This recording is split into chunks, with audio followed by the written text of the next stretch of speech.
श्रोता प्रेमियों, मैं राम सागर शास्त्री आप लोगों के समक्ष एक प्रसंग रखने जा रहा हूं, च्यवन पुत्र मेधावी की कथा।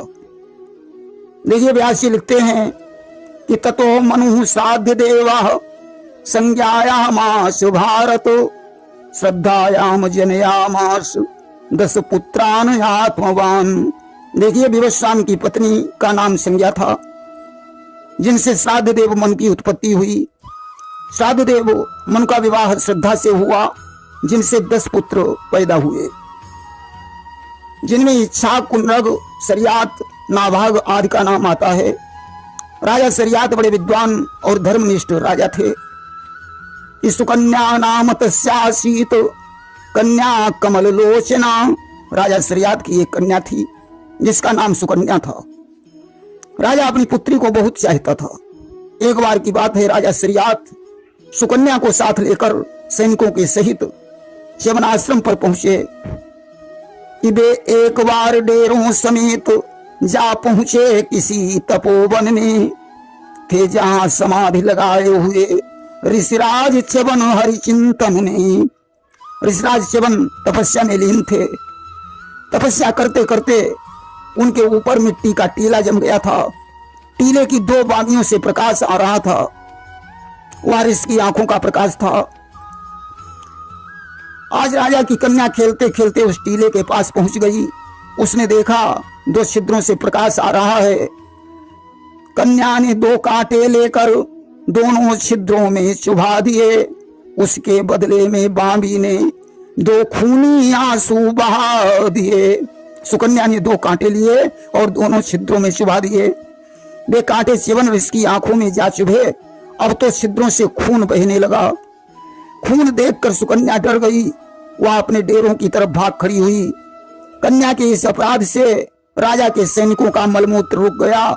राजा सरियात ने कहा कि हम लोगों में से किसी न किसी ने इस आश्रम में कोई अपराध किया है।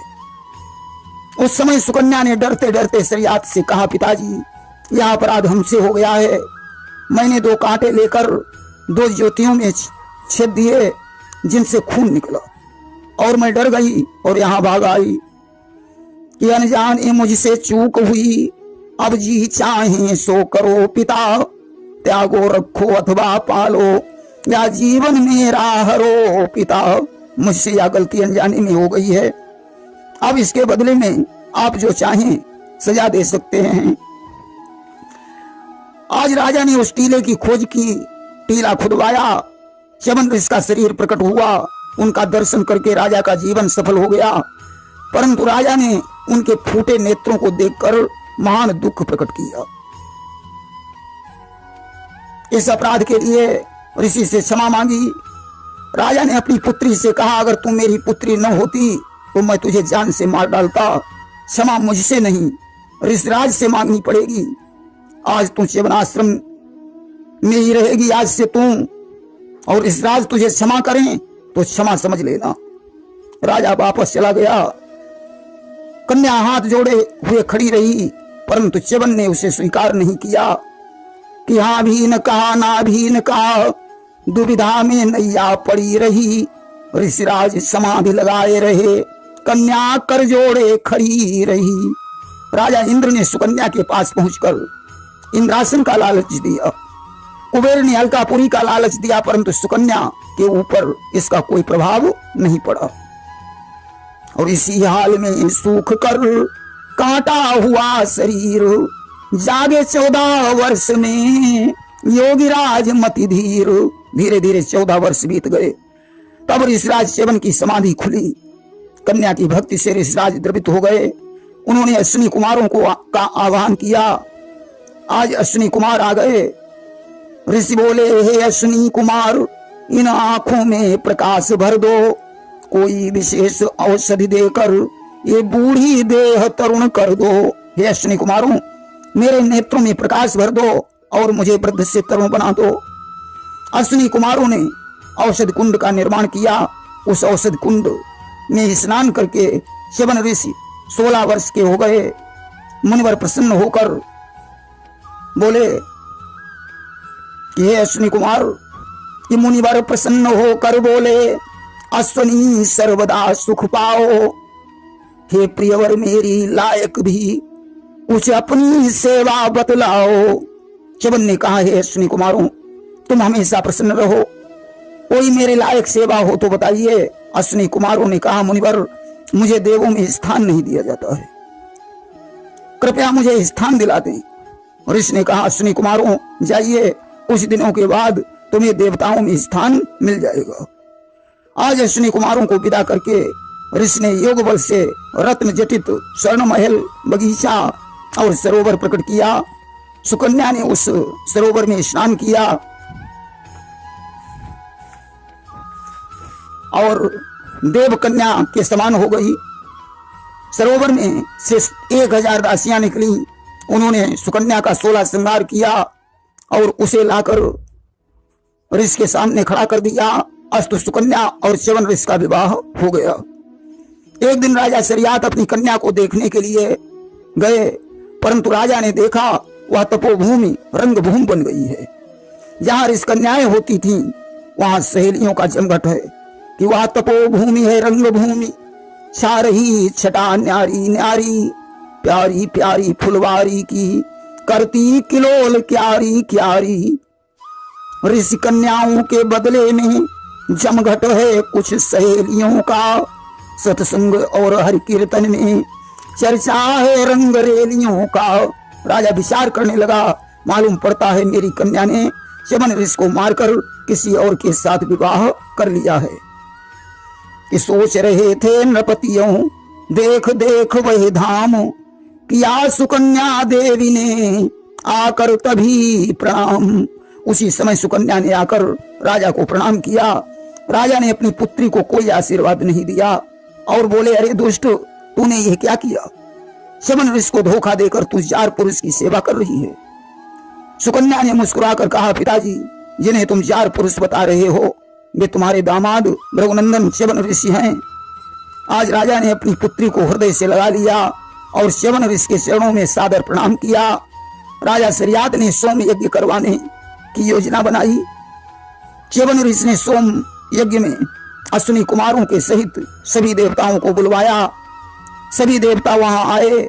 इंद्र ने अश्विनी कुमारों का तिरस्कार किया, बोले ये वैद्य है, रोगियों से मिलता है, अतः इसे सोम यज्ञ में भाग नहीं दिया जा सकता।